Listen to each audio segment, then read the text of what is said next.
हरे कृष्ण गुरु जी। बोलिए गिरिराज महाराज की जय। गुरवे गौरचंद्राय राधिकायै तदालये कृष्णाय कृष्ण भक्ताय तदभक्ताय नमो नमो विष्णुपादाय श्रीकेशव प्रियात्मने श्री श्रीमद्भक्ति वामनैति नमो विष्णुपादाय आचार्य श्री श्रीमद्भक्ति प्रज्ञान केशव इति नमो विष्णुपादाय कृष्ण भ्रष्टाय भूतले श्रीमते भक्ति सिद्धांत सरस्वती नमो गौरकिशोराय साक्षात् वैराग्यमूर्ते विप्रलम्बर शम्भूते पादं भूजयति नमो भक्ति विनदाय सच्चिदानन्दनामिनि गौरशक्ति स्वरूपाय रूपानुगवराय गौराविर्भावभूमिस्तं निर्दिष्ट सज्जन प्रिय वैष्णव सार्वभौम श्री जगन्नाथ वाञ्छाकल्पतरुभ्यश्च कृपा सिन्धुभ्येव च पतितानं पावनेभ्यो वैष्णवेभ्यो नमो नमः। नमो महावदन्याय कृष्ण प्रेम प्रदायते कृष्णाय कृष्ण चैतन्य नाम्ने गौरतिषे नमः।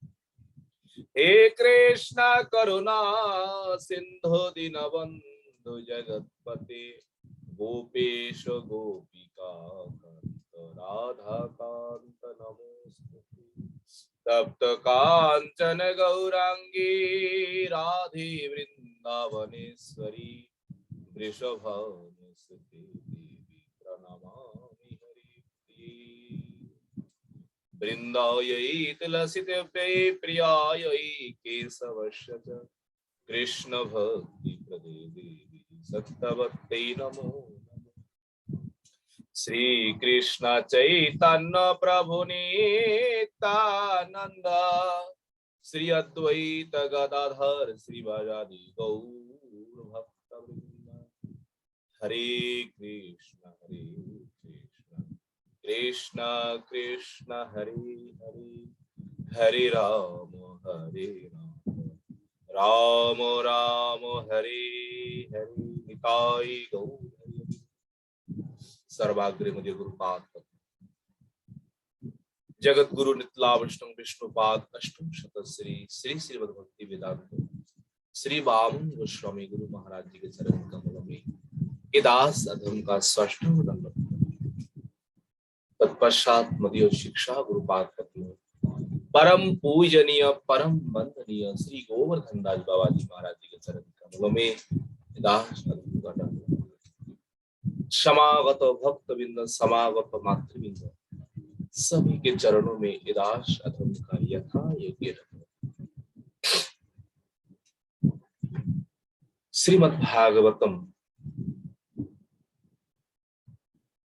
द्वितीय स्कंदों में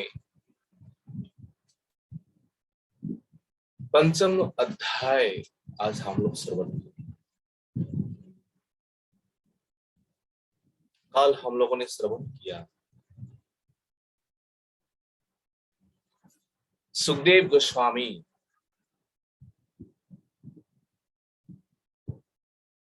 प्रश्न किए परीक्षित महाराज प्रश्न किया है सुखदेव गोस्वामी के चरण। प्रश्न ये था भगवान किस प्रकार सृष्टि पालन संहार करते। परीक्षित महाराज जी का प्रश्न सुनकर सुखदेव मुनि अत्यंत प्रसन्न हुए और ये कथा प्रारंभ के पहले दिव्य भगवान का जो मंगलमय नाम, भगवान का जो मंगलमय गुणगान के द्वारा भगवान का मंगलाचरण किया। मंगलाचरण करने के बाद सुखदेव गोस्वामी ने कहा, महाराज परीक्षित, ये प्रश्न जो है, ये प्रश्न तो अति उत्तम है, पर इस प्रश्नों का उत्तर सुनने के लिए हम वही चलेंगे। कहां चलेंगे?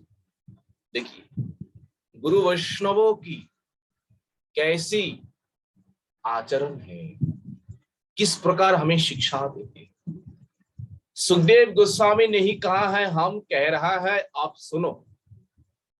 सुखदेव गोस्वामी कहते हैं, महाराज परीक्षित, ऐसा ही प्रश्न देवर्षि नारद अपने पिता ब्रह्मा जी से किए थे और इसी प्रश्न का उत्तर पितामह ब्रह्मो जिस प्रकार दिए है वही कथा हम लोग श्रवण करेंगे आज। देवर्षि नारद एक समय पृथ्वी लोक घूमते घूमते अपने पिता ब्रह्मा जी के पास गए और जैसे ही ब्रह्मा जी के पास गए और ब्रह्मा जी को जाकर क्या देखा, आंख बंद करके आसन में बैठ करके ध्यान मग्न है। ये देख करके देवर्षि नारद को आश्चर्य हुआ है, संशय हुआ। संशय क्या है? इतने दिन तक देवर्षि नारद का जो मन की भावना जो है यही है, क्या भावना है? संसार का जो सृष्टि करता, संसार का जो पालन करता, संसार का जो संहार करता, वो मेरे पिता ब्रह्मा जी ही है। अपने ब्रह्मा को ही स्वयं भगवान मानते, ब्रह्मा को ही सब कुछ मानते। आज जाकर के देख रहे हैं, क्या देख रहे हैं? पिता और किसी के ध्यान में लगी हुई है। देखिए, अगर स्वयं है, स्वयं ही स्वयं भगवान है, तो स्वयं भगवान किसका ध्यान करेंगे? ध्यान प्रणाम उसी वस्तु को किया जाते हैं जो वस्तु हमसे श्रेष्ठ है। श्रेष्ठ वस्तु का ही ध्यान किया जाता है, श्रेष्ठ वस्तु को ही प्रणाम किया जाता है। ये प्रश्न, ये संशय आजकल सबके भीतर है, ये होना चाहिए। कैसे? देखिए, हम लोग मानते हैं भोले बाबा शंकर जो है, शंकर का भक्त जो है, शंकर को ही सब कुछ मानते हैं। भगवान शंकर ही सब कुछ है, स्वयं भगवान है, सृष्टि करता है, पालन करता है, संहार करता है। शिव छोड़ करके संशय में कोई है ही नहीं। अगर शिव ही स्वयं भगवान है, आप लोग देखिए भोले बाबा का जहां जहां मूर्ति है, जहां जहां उनका विग्रह है, हर स्थान में, हर जगह में आंख बंद करके, हाथों में माला लेकर के नाम कर रहा है, ध्यान कर रहा है। अगर शंकर ही सर्वश्रेष्ठ है, शंकर ही सबका मूल है, तो शंकर किसका ध्यान कर रहा है? उनके भी के ऊपर है। और नारद जी देख रहा है, पितामह ब्रह्मा जिस प्रकार ध्यान कर रहा है, देवर्षि नारद को यह मालूम हो रहा है पिताजी के ऊपर वाला भी कोई है, जिन ऊपर वाला का ध्यान कर रहा है, जिन ऊपर वाला को प्रणाम करता है।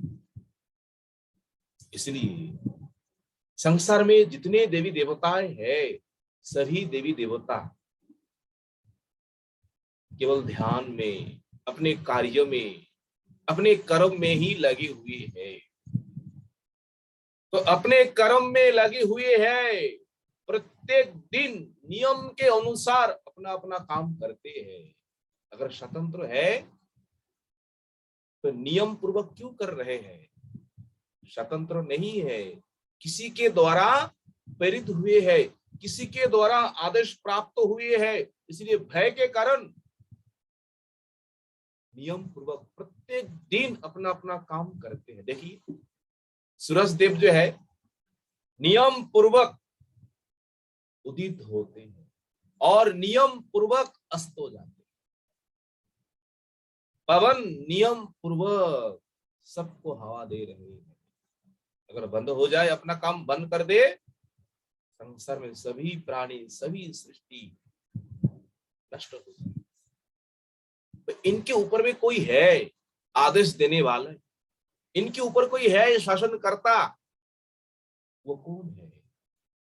आज देवर्षि नारद के मन में यही संशय है और यही संशय लेकर के पितामह के पास बैठे रहे। नहीं, आज हमें नहीं जाना है, अपने पिताजी से ये प्रश्न का उत्तर लेके ही जाना है। बैठे हैं। जब ब्रह्मा जी का ध्यान समाधि समाप्त हुए हैं, जब टूटे हैं, तब देवर्षि नारद ने अपने पिता को साष्टांग प्रणाम किया और प्रणाम करने के बाद हाथ जोड़ करके प्रश्न किए। क्या प्रश्न किए हैं? पिताजी, आज आपका ये स्वरूप देख करके मुझे बड़ा आश्चर्य हुआ, बड़ा संदेह हुआ। बोले क्यों बेटा? देवर्षि नारद कहते हैं, आज तक मैं आपको यही जानते, क्या जानते? आप ही सर्वश्रेष्ठ है, आप ही जगत करता है, आप ही जगत का पालन करता है, आप ही जगत का संहार करता है। पर आज मुझे ये ज्ञात हुआ है, मुझे ये ज्ञान हुआ है आपको देख करके। क्या ज्ञान हुआ है? आपसे भी कोई श्रेष्ठ, आपका भी कोई ऊपर वाला है। देवर्षि नारद का ये प्रश्न है, ब्रह्मा जी के पास कर रहा है। देखिए किस प्रकार आपको देखकर मुझे यही लग रहा है आपका कोई ऊपर वाला है, आपका कोई प्रभु है, आप जिस प्रभु को ध्यान कर रहे हैं। पिताश्री, आज मुझे खोल करके कहिए, आप किसका ध्यान कर रहे हैं, किसका साधन कर रहे हैं? आप मुझे कहना ही चाहिए। देवर्षि नारद कहते हैं, ये संसार किससे प्रकाशित है और किसके द्वारा पालन होता है और अंत में जाकर के किसके द्वारा संहार होते हैं? पिताश्री, आपको जिन प्रभु ने विज्ञान प्रदान किए है, ज्ञान प्रदान किए है, वो प्रभु कौन है? आप किसको आश्रय करके इस संसार में है? आपका स्वरूप क्या है? देखिए देवर्षि नारद का किस प्रकार प्रश्न एक साथ, क्योंकि इतने दिन तक देवर्षि नारद यही जान के आए पितामह ब्रह्मा ही सब कुछ है। तो आज देख करके पूरा संदेह में पड़ गए, पितामह किसका ध्यान कर रहा है, किसका उपासना कर रहा है, ये तो जानना होगा। और जैसे ही प्रश्न किए हैं और ब्रह्मा जी ये प्रश्न सुनकर के मुस्कुराते हुए, बेटा तुम्हारा संदेह ये ठीक है,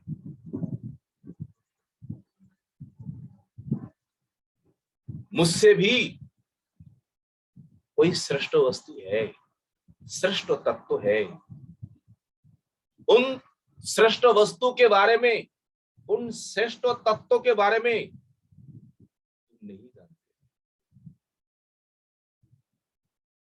तुम नहीं जानते हो, इसीलिए तुम्हारे भीतर ये संशय, ये संदेह है।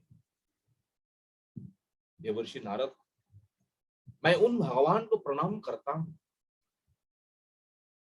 उन भगवान को मैं नमन करता हूं, जिन भगवान की माया के द्वारा ये सारा संसार मोहित है, और मोहित होने के कारण मुझे ही सब कुछ बताते हैं। क्या है? पितामह ब्रह्मा कहते हैं, तस्मै नमो भगवते वासुदेवाय धीमहि तन मायाया दुर्जया मां ब्रवन्ति जगद्गुरुम्। तस्मै नमो भगवते वासुदेवाय धीमहि तन मायाया दुर्जया मां ब्रवन्ति जगद्गुरुम्। तन मायाया दुर्जया, भगवान की माया जो है अत्यंत दुरतिक्रमणीय है।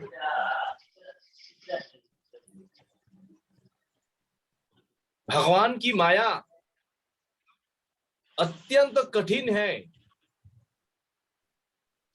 कठिन होने के कारण, हरे कृष्ण प्रभु जी, किसी का माइक ऑन है ऐसा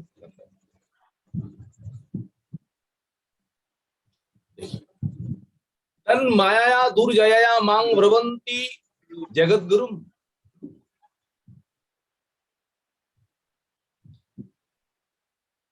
उन्हीं भगवान की जो माया है, माया के द्वारा मोहित होकर के मांग ब्रवंती जगद्गुरु, मांग जगद्गुरु ब्रवंती, मुझे ही संसार में लोग जगद्गुरु कहता है, मुझे ही लोग संसार में भगवान स्वयं भगवान कहता है, मुझे ही लोग कहता है ये ब्रह्मा जी ही सब कुछ है। वास्तव में उन लोगों का वास्तव में उन लोगों का ठीक नहीं, क्योंकि मुझे ही कह रहा है सब कुछ, क्योंकि भगवान के माया के द्वारा मोहित होने के कारण ऐसा ही उन लोगों का भ्रम।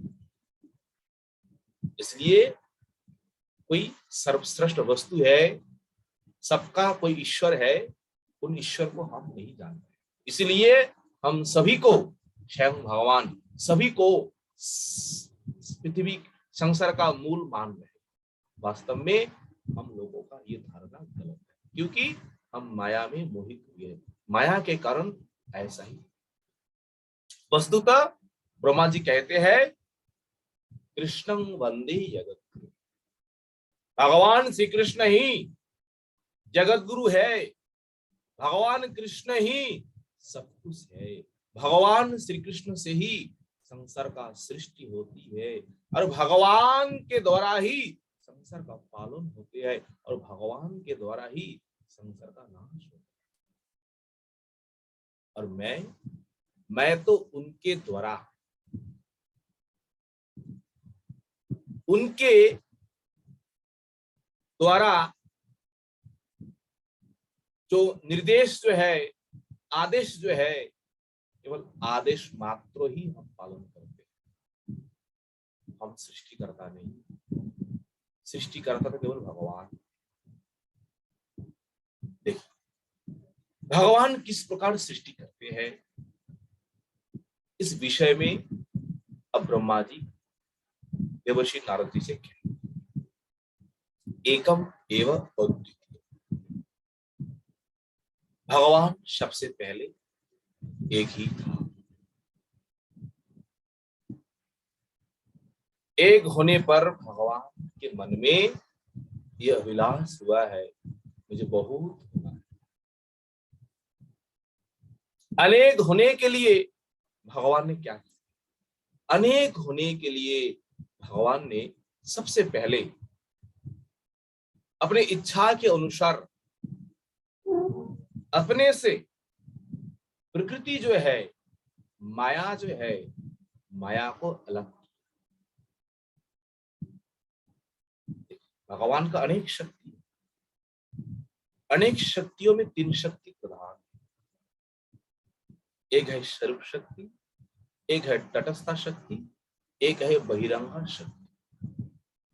ये सब शक्ति भगवान का ही है। शक्ति, शक्तिमान अभिन्न है, इनमें कोई भेद नहीं। भगवान का ही शक्ति है, भगवान ने अलग किया है केवल सृष्टि करने की। और जैसे ही भगवान ने अपने शरीर से माया को अलग किया, शास्त्रों में है भगवान माया से दूर है, भगवान कभी भी माया को स्पर्श नहीं करता है, और भगवान माया के भीतर भी है और माया भी भगवान के भीतर है। ये किस प्रकार है? यही भगवान का अचिंत्य शक्ति है, यही भगवान का अलौकिक लीला है। जैसे ही भगवान से माया अलग हुए और अलग होते ही उस समय क्या हुआ है? उसी पुरुष में, भगवानों में काल, कर्म और स्वभाव, इन तीनों ही अद्भुत दिखाई दिए। जिस काल के द्वारा प्रकृति देवी शोभित हुए, शोभित अर्थात उस करने के लिए, काम करने के लिए, उस करने के लिए उनमें प्रेरणा हुई। किसके द्वारा? काम के द्वारा। और स्वभाव के द्वारा परिणाम होता है, और कर्मों के द्वारा प्रकृति महत तत्व जो है, महत तत्वों को जन्म देता है। ध्यान से सुनो, ब्रह्मा जी किस प्रकार सृष्टि तत्व कहते हैं। प्रकृति कर्म, भगवान में जो पुरुष में जो कर्म जो है, उस कर्म के द्वारा प्रकृति देवी अहंकार महत तत्व जो है, महत तत्व को जन्म देता है। ये पुरुष कौन है? ये पुरुष भगवान का तीन पुरुष अवतार है। एक पुरुष अवतार है प्रकृति को इक्षण करता, प्रकृति को शोभन करता, वह है कर्णवदयी महाविष्णु। केवल प्रकृति के भीतर कर्म करने की शक्ति प्रदान करते हैं। वो कौन है? वो कर्णवदयी महाविष्णु। और एक पुरुष है ब्रह्मांडों के भीतर जाकर के वो अवस्थान करते हैं। एक है प्रकृति को इक्षण करता, एक है ब्रह्मांडों के भीतर जाकर के अवस्थितम, और एक पुरुष है सभी प्राणियों के भीतर में जाकर के अवस्थान करते हैं। जब प्रकृति महत तत्वों को जन्म देता है और इसी महत तत्वों से अहंकार तत्व होता है, और ये अहंकार तत्व तीन प्रकार है, एक सात्विक, एक राजसिक और एक तामसिक। ये अहंकार, और इसी से सृष्टि। तामसिक अहंकार से पंच तन्मात्रा, पंच महाभूत उत्पत्ति होती है। पंच तन्मात्रा क्या है? रूप, रस, शब्द, स्पर्श, गंध। पंच महाभूत क्षिति, आप, तेज, मूर्त, बम। 10 द्रव्य जो है प्रकृति से, ये प्रकृति का जो ये तामसिक अहंकार जो है, तामस अहंकार से उत्पन्न होती है। और राजस अहंकार से, राजसिक अहंकार से क्या उत्पन्न होती है? उत्पन्न होते हैं, देखिए, राजसिक अहंकार से ये इंद्रियाएं जो है, 10 इंद्रिया मन को छोड़कर, मन रासिक से नहीं होता, मन तो सात्विक से होता है। पंचो कर्मेंद्रियो और पंचो ज्ञानेन्द्रियो, ये 10 जो इंद्रिया जो है, ये 10 इंद्रियाएं राजसिक अहंकार से उत्पत्ति होती है। और सात्विक अहंकार जो है, सात्विक अहंकार के द्वारा क्या उत्पन्न होती है? सात्विक अहंकार के द्वारा इन इंद्रियों का जो अधिष्ठात्री देवता है और मन जो है, सात्विक अहंकार से उत्पन्न होता है। देखिए, सात्विक अहंकार जो है, सात्विक अहंकार से सभी इंद्रियों का एक एक अधिष्ठात्री देवता है, जिन देवता के कारण हमारे सब इंद्रियां काम कर रहे हैं। देवता के बिना इंद्रियों कोई काम नहीं कर पाएंगे। आंखों में सूरज देवता का निवास है, इसलिए हमारे आंख देख रहा है। जिह्वा में वरुण देवताओं का उसमें अधिष्ठान है, इसलिए जिह्वाओं में रस है। इस प्रकार 5 कर्मेंद्रियों, 5 ज्ञानेंद्रियों जो है, प्रत्येक इंद्रियों में एक एक देवता है। जिस दिन एक एक देवता छोड़ के चले जाएंगे, उस दिन हमारे एक एक इंद्रिय नष्ट हो जाएंगे। हाथ रहते हुए भी हम हाथ से काम नहीं कर पाएंगे, आंख रहते हुए भी आंख से हम देख नहीं पाएंगे, कान रहते हुए भी हम कान से हम सुन नहीं पाएंगे। ये सब इंद्रियों अधिष्ठात्री देवताओं का काम। देखिए, ये जब सात्विक अहंकार, राजसिक अहंकार, तामसिक अहंकार से ये जब उत्पन्न हुए, तब इसी के द्वारा सभी तत्वों को लेकर प्रकृति देवी जो है, प्रकृति देवी ने भगवान की शक्ति को आश्रय करके इस तत्वों को लेकर एक ब्रह्मांडों को उन्होंने सृष्टि की। ब्रह्मांड अर्थात अंडो, अंडो अंडा के समान, ये अंडो ही ब्रह्मांडो है। ब्रह्मांडों के भीतर वही तत्व है, और इसी तत्व के द्वारा प्रकृति देवी माया जब ब्रह्मांडों को सृष्टि किया, तो सृष्टि करने के बाद ब्रह्मांडो ना तो कोई कुछ कर रहा है, ना तो कोई चेतन है, ना तो चल रहा है, उसमें कोई चेतनता है नहीं, क्योंकि जड़ है। जो कुछ पदार्थ है, जो कुछ के द्वारा ये ब्रह्मांड बना हुआ है, ये सब प्रकृति से है। प्रकृति जड़ होने के कारण इस ब्रह्मांड भी जड़ है। बहुत दिन तक जल के ऊपर पड़े रहे, बहुत दिनों तक। किस जल के ऊपर? ये कारुण जल जो है, उस कारुण जल के ऊपर ये ब्रह्मांडो ये भास रहा है। देखिए, शास्त्र में ये भी है, वो विराट पुरुष जो है, वो कारणाभ्यासी महाविष्णु जो है, वो महाविष्णु जब श्वास छोड़ेंगे, श्वास को जब त्याग करेंगे, उस श्वास त्याग करते समय जो विराट पुरुष जो है, महाविष्णु जो है, उनके भीतर से अनंत अनंत ब्रह्मांडों का सृष्टि होते हैं। श्वास छोड़ते समय जब श्वास को ग्रहण करेंगे, और सारे ब्रह्मांडों फिर भगवान के भीतर जाकर के प्रवेश करेंगे। एक एक ब्रह्मांडों का आयु उन विराट पुरुष जो है, विराट पुरुष का एक एक श्वास में घन, एक श्वास में सारे ब्रह्मांडों को सृष्टि करते हैं और एक सांसों में सारे ब्रह्मांडों को अपने भीतर विलय कर लेते हैं।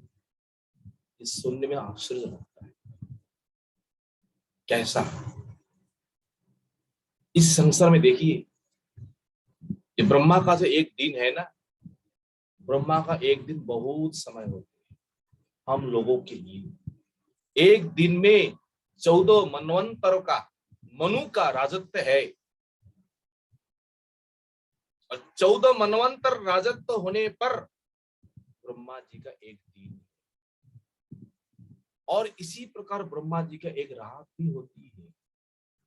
और ऐसे करके एक दिन एक रात मिल करके जब 30 दिन होते हैं, तब एक महीना, 6 महीना, एक साल, ऐसे करते ब्रह्मा जी का आयु 100 वर्ष।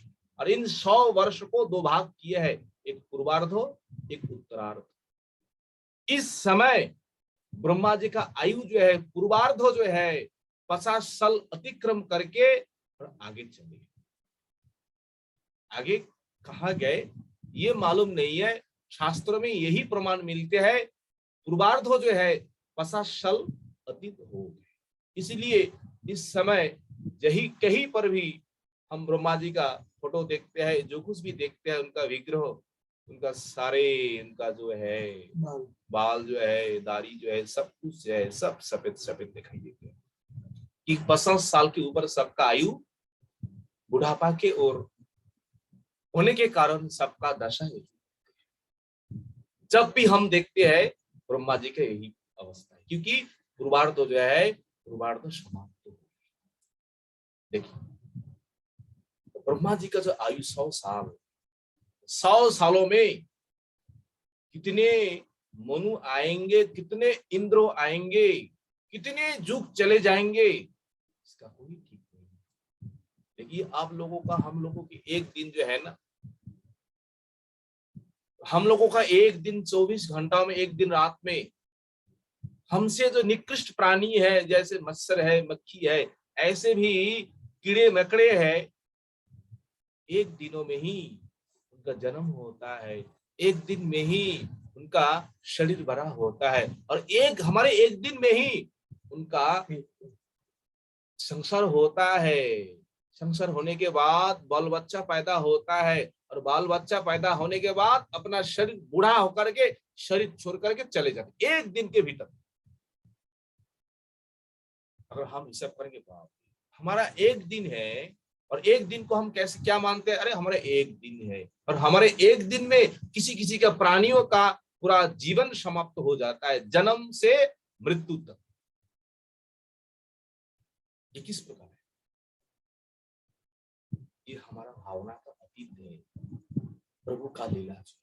देखिए जब प्रकृति देवी ने ब्रह्मांडों को सृष्टि किया, और सृष्टि करने के बाद ब्रह्मांडो जड़ है, चेतनहीन है, इस ब्रह्मांडों को चेतनता कराने के लिए, इस ब्रह्मांडों को सजीव कराने के लिए प्रकृति ने अपने प्रभु को स्मरण किया, अपने पति को स्मरण किया। हे प्रभु, आपके बिना ये ब्रह्मांडो जो है, ये सृष्टि जो है, ये अधूरा है। आप आइए, कृपा करके आप आकर के इस ब्रह्मांडों में आप प्रवेश करें। प्रकृति देवी इस प्रकार अपने प्रभु से प्रार्थना करने पर, वो द्वितीय पुरुष जो है, अंडे अवस्थितम, एक है प्रकृति इक्षण करता, और एक पुरुष जो है अंडे अवस्थितम, अंड अर्थात इस ब्रह्मांडों के भीतर जाकर के विराजमान। जैसे ही पुरुष आए ब्रह्मांडों के भीतर, प्रकृति के वो अंडे के भीतर, तब आकर के देखा इस ब्रह्मांडों के भीतर, अंडे के भीतर कुछ है ही नहीं है, अंधकार ही अंधकार है।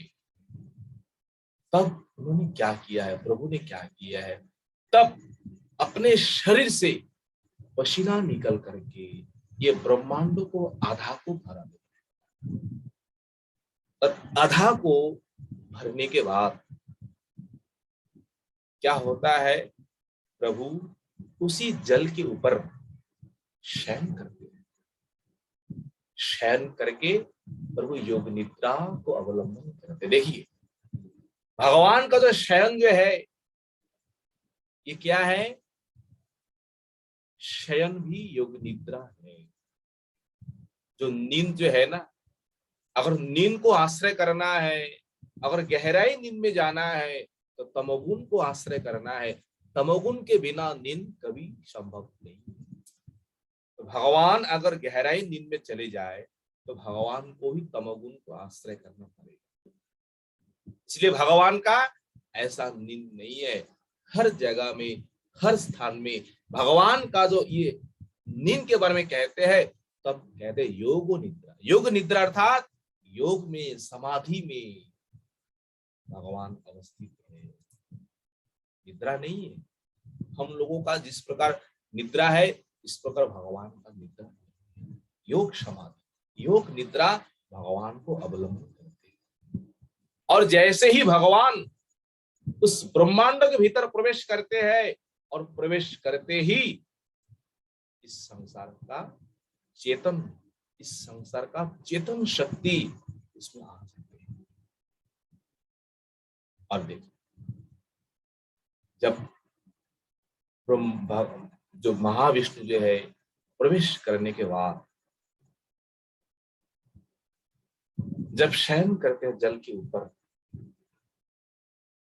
और ये पुरुष जो है जब विराट रूप धारण करते हैं, और विराट रूप जो धारण है, जो उनका जो अवयव जो है, और ये अवयव ही ये विश्व ब्रह्मांड है।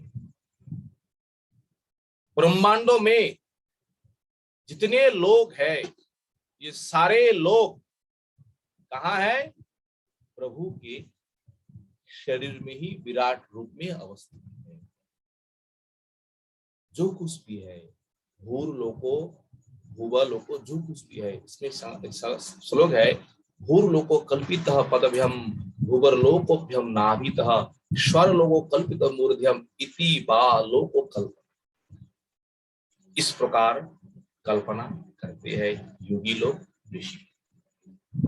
भगवान का शरीर ही, विराट रूप ही ये विश्व रूपी ब्रह्मांड है। आगे ब्रह्मा कहते हैं, देवर्षि नारद सुनो ध्यान से, वो विराट रूप जो है, विराट पुरुष जो है, उन पुरुष का जो विभूतियां है, उन विभूति के बारे सुनो। उन विराट पुरुष का क्या क्या विभूति है, विभूति के बारे में कहते हैं। ये हमारे 10 इंद्रिया जो है, मन है, प्राण है, बुद्धि है, जो कुछ भी है, और इंद्रियों का जो अधिष्ठात्री देवता जो है, ये सब कुछ उसी विराट पुरुष से उत्पन्न होती है। और उसी विराट पुरुष से सब कुछ है। इस संसार में जो वृक्ष है, नदी है, पर्वत है, समुद्र है, स्थावर है, जंगम है, जीव है, शूर है, असुर है, नाग है, जक्ष है, गंधर्व है, किन्नर है, चंद्र, सूर्य, ग्रह, जो कुछ नक्षत्र ताराएं है, कहां तक कहे, सब कुछ इसी विराट पुरुष से ही उत्पन्न हुए। भगवान ही सबका मूल है, और यही विराट पुरुष जो है, और इसी विराट पुरुष के नाभि कमल से मैं प्रकट हुई, मेरा जन्म है।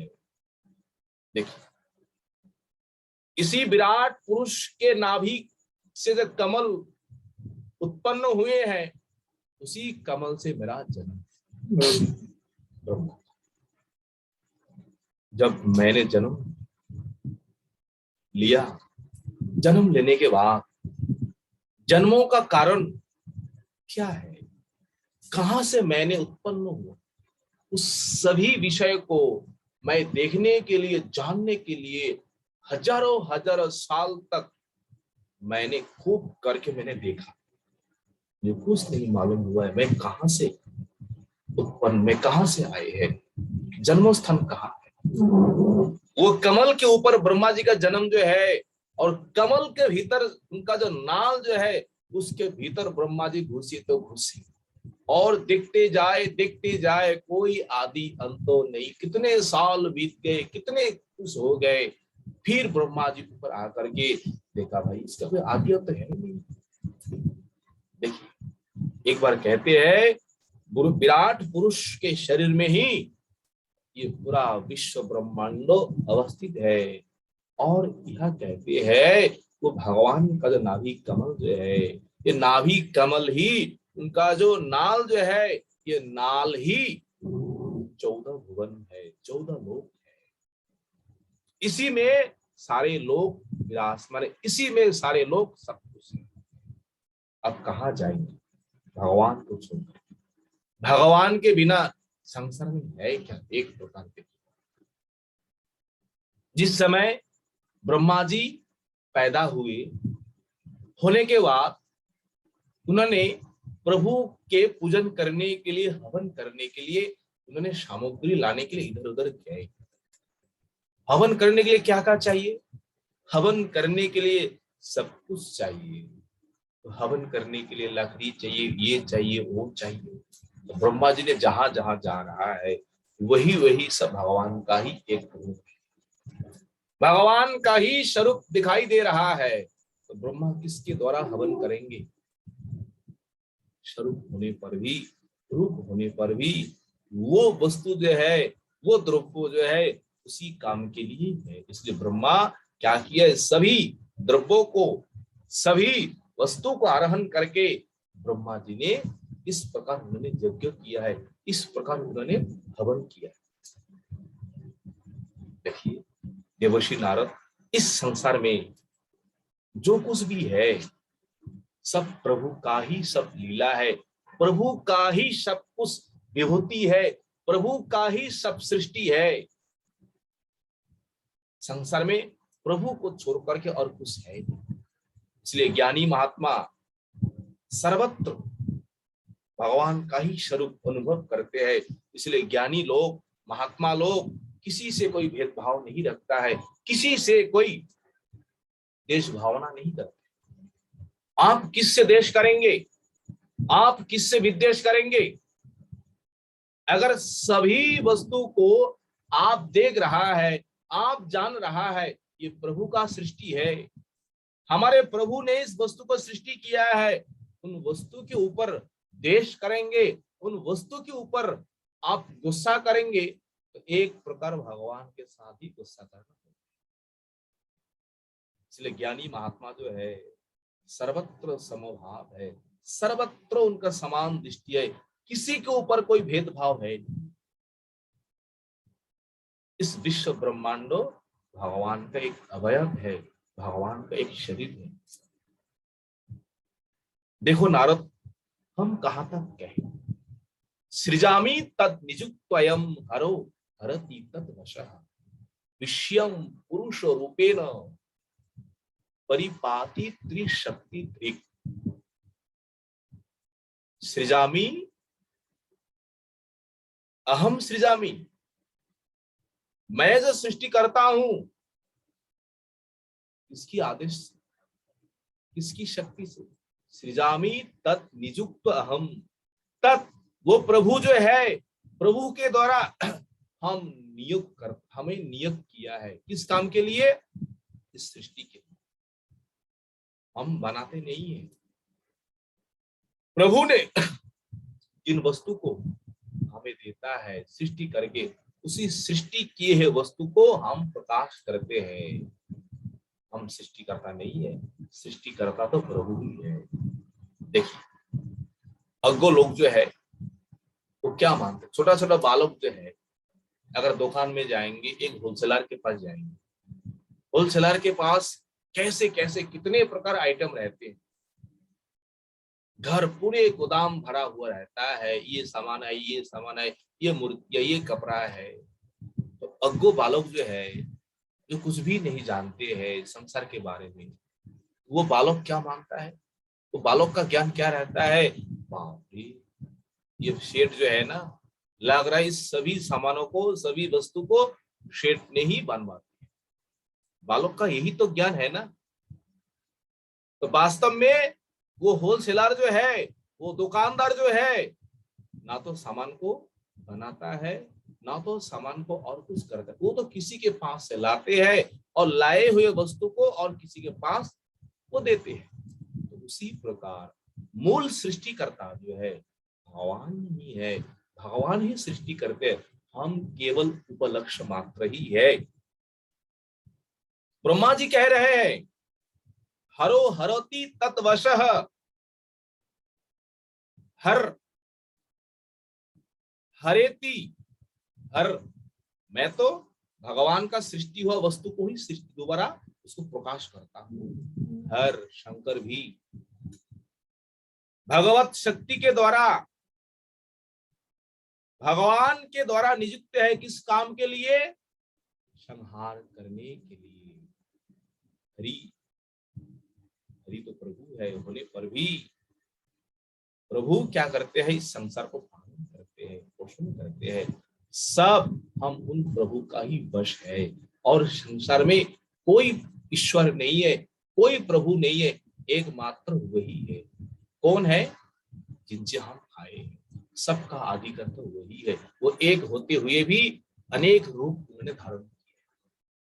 भगवान एक है। देखिए, भगवत तत्व जो है एक तत्व है, पर भगवान का स्वरूप अलग अलग है। भगवान का जो लीला के अनुसार भगवान अलग अलग रूप धारण करते हैं। अलग अलग रूप धारण करने पर भगवान के भगवत्ता जो है उसमें कोई भेद नहीं। लीला के अनुसार, गुण के अनुसार कोई भेद है, पर तत्व में कोई भेद नहीं है। महात्मा लोग उदाहरण देते हैं। देखिए, तो लाइट जो है ना, तो करंट जो है, तो करंट आपके घर में है, एक ही करंट है। किसी के पास बड़ा बल्ब जलता है, किसी के घर में छोटा बल्ब जलता है। क्या ये जो भेद जो है तो बिजली में है, करंट में है ना, बल्ब में। आप जिस प्रकार बल्ब लगाएंगे उस प्रकार आपके सामने उजला देंगे, आपके सामने तेज देंगे। ऐसा नहीं है उन कारण में, उन बिजली में कोई कमी है। बिजली में तो ठीक है, जहां जिस प्रकार शक्ति प्रकाश करने का आवश्यक है, भगवान वहीं पर उतना शक्ति ही प्रकाश करते हैं, उसके ज्यादा नहीं। पर तारतम्य, लीला तारतम्य के अनुसार रखते हैं।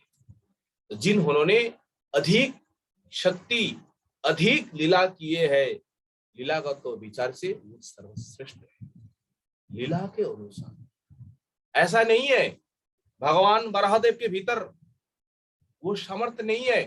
बराहदेव के भीतर भी वो सामर्थ्य है, पर वो सामर्थ्य दिखाने का बराहदेव का कोई जरूरत नहीं है। इसलिए जरूरत है नहीं है, बराहदेव ने इस प्रकार लीला किए नहीं। बराहदेव के भीतर भी ऐसा सब सामर्थ्य है। इसलिए हरो हरोति तद्वशः,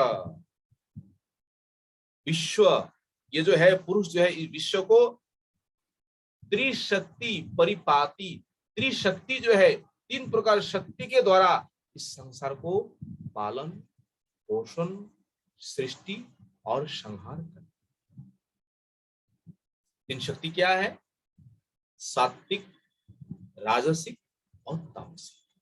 भगवान एक होते हुए भी तीन रूप को स्वीकार करते हैं। स्वीकार करके भगवान ये काम करते हैं, भगवान ये लीला करते हैं। और स्वीकार करते हुए भी भगवान तमगुण से दूर है, रजगुण से दूर है।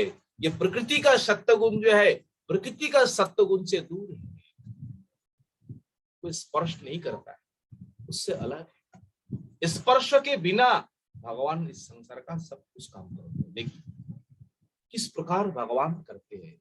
एक उदाहरण देखिए, संसार में हम देखते हैं बिजली का जो काम करता है ना, जो लोग जो है तो बिजली को पकड़ता है किस प्रकार, वो हाथ में एक प्लास्टिक लगा करके, प्लास्टिक का मोजा जो उस लगा करके बिजली को पकड़ता है। तो बिजली को पकड़ते हुए भी उन बिजली के साथ उनका संस्पर्श नहीं होता है, बिजली से दूर अपने हाथों से काम करता है, और हाथों से काम करने पर भी बिजली से दूर रहता है। भगवान भी इसी प्रकार, ये तो जागतिक लीला है, भगवान भी इसी प्रकार प्रकृति को, माया को, तमगुण को, रजगुण को स्वीकार करते हुए भी इन सभी गुणों से भगवान अत्यंत पृथक है, सबसे दूर है।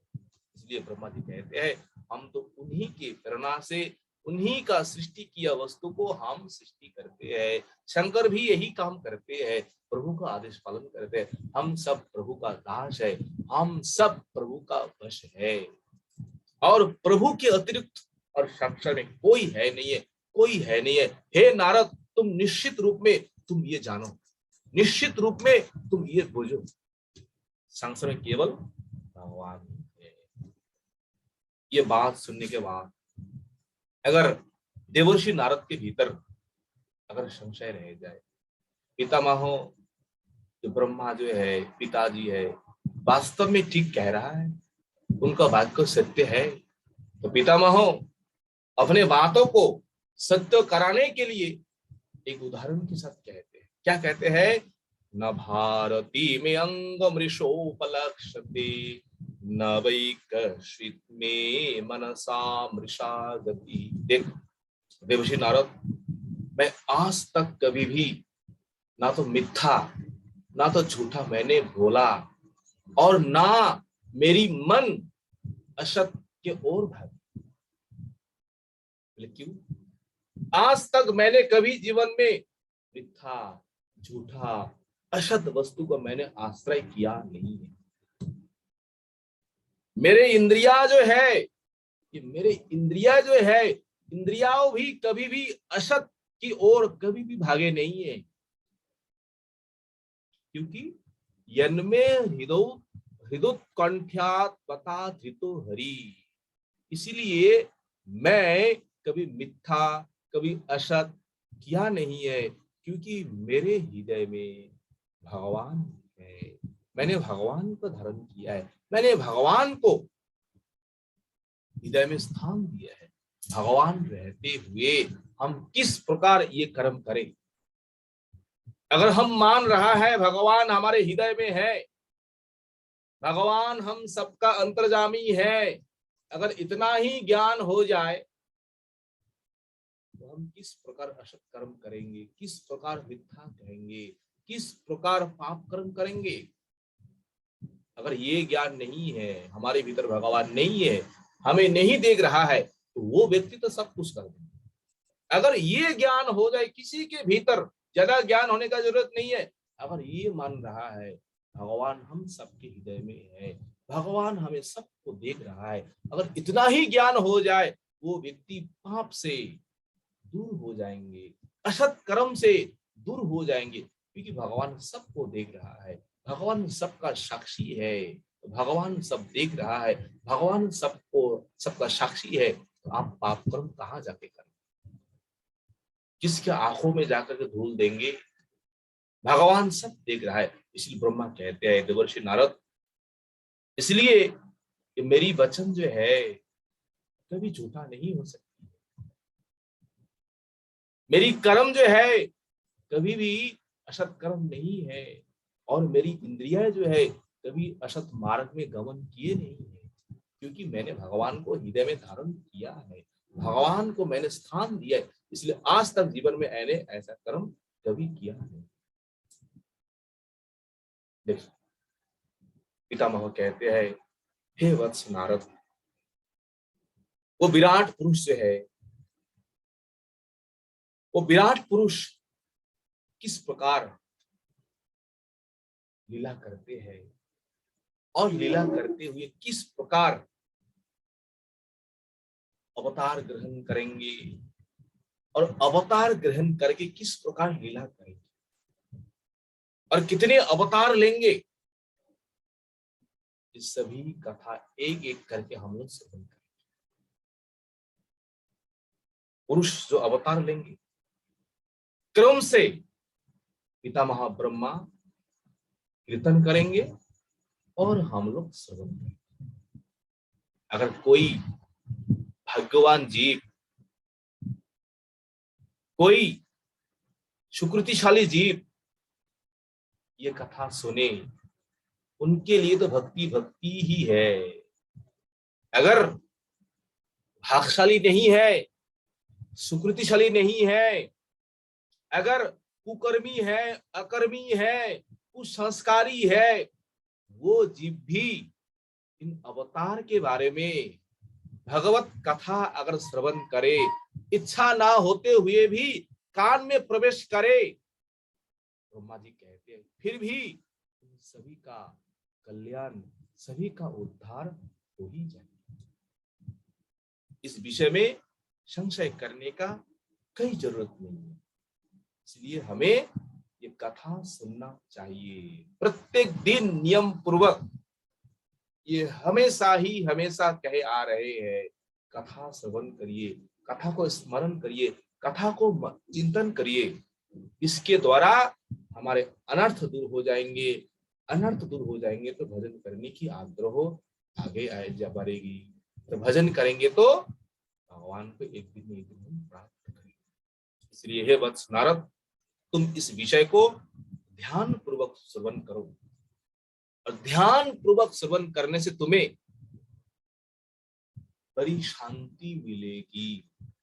यही शांति का पद है, वही सुख का पद है। ध्यान पूर्वक भगवान की कथा सुनिए।